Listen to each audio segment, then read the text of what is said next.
Hello, fellow Borg. It's another Friday night and time for another vlog.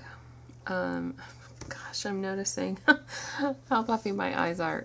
Sorry, allergies really hit me hard in the last 2 weeks, and I mean, I say it hit me hard. It is for me. It's not that hard compared to what I know a lot of other people go through. I'm able to muddle through without having to go see a doctor and get a prescription. I can make do with, Claritin and all of that kind of stuff that you can get very easily these days, thankfully. But, man, tonight it just hit me out of the blue. My nose just filled up and ugh. So I feel like I'm all stuffy and ugh, icky. However, I'm pleased to say that my problems with the allergies have not hampered my crafting this week. What do I need to tell you? Mitten progress. Here's the first one, which you saw last time. I knit the second one, finished it last night, and rounded the top off.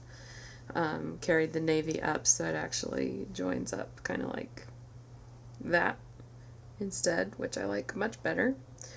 And I messed around with the thumb placement. This takes the thumb all the way to the edge, and I just wanted to play with it to see if I could do it so that I didn't get a little bit of a hole here that needed to be sewn up.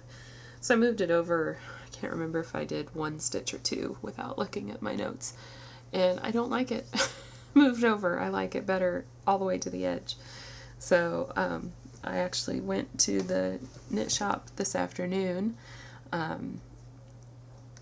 and took the other mitten in to them, because like I said last week, it's going to be for a class, and ended up getting some more Cascade 220 because I feel like I need to knit another pair so that I have a set that I know for a fact is really and truly the way I want it to be, because I need to get the pattern written and charted and all of that stuff. So anyway, debated and debated. I really would have loved to do like a hot pink with the yellow Cascade Quattro, which is like it's not heathered, it's actually a slightly lighter, a slightly darker shade spun together. So it's kind of, it's like a variegated kind of solid, semi-solid. Anyway, the pink, the hot pink solid and the yellow Quattro would have been just the cutest thing ever.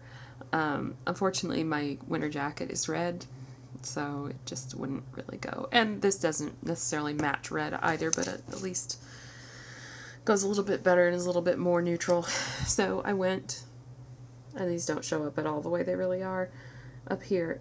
It's brown. The color is 8686, Cascade 220.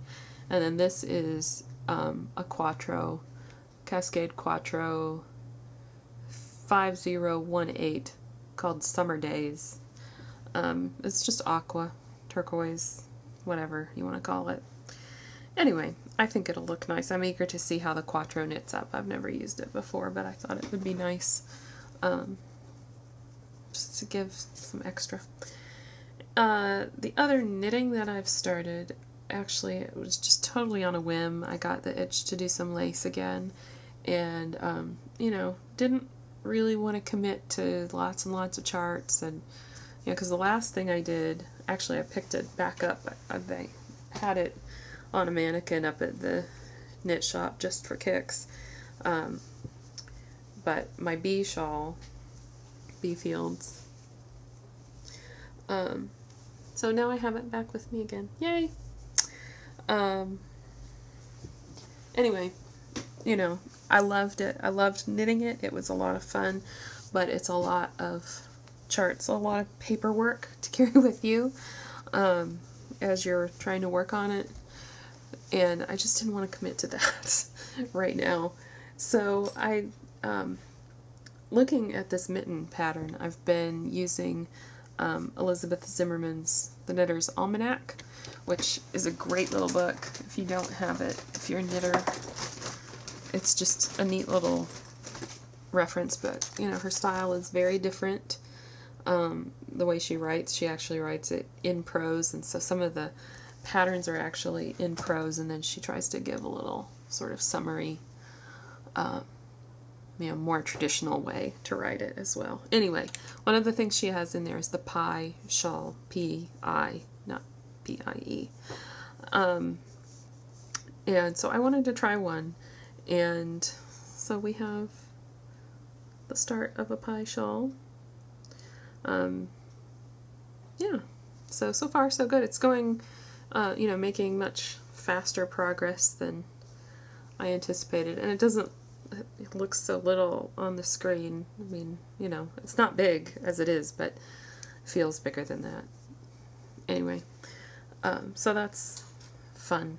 Just mindless. Have to have a row counter though, because otherwise you'd get lost. At least I would. I'm pleased to say, Borg, I got out my sewing machine this week. Yay, me. And if you notice, I'm recording this at night, and I have the lights on because the big reveal! I made my curtains! Yay! Yay me! There's no great way to show you over here, really. Yeah, so there are 3 windows over here, and then the 1 window there. So, and I didn't want gathers, I just wanted flat panels, and so I'm very pleased with how they came out. Easy. I don't like cutting the fabric. That's the biggest procrastination point for me. So then I'd had this fabric to make Natalie a dress, and had the pattern and everything, but the dress is sleeveless, and you have the option for short sleeves too, but we're headed into fall now, and while Tennessee fall winter is not terribly cold, we're still past sleeveless. So anyway, I also saw a free pattern online for a little skirt. Super easy if you have a little girl. So I used the fabric, and I happen to have elastic, so I did that. Anyway, it's not finished. The bottom still needs to be done. The pattern actually calls for ribbon around the bottom. You actually encase the raw edge of the fabric in ribbon. And I had hoped that I had some that would work, but I don't. So I was going to go buy some, and then, but I had bought some brown rickrack to actually go with that fabric, so I'm just going to hem it and sew the rickrack on and call it a day. I don't need to go buy more ribbon for that. So anyway, that's what I've been up to. I hope you've all had a good week. Yeah, so see you soon.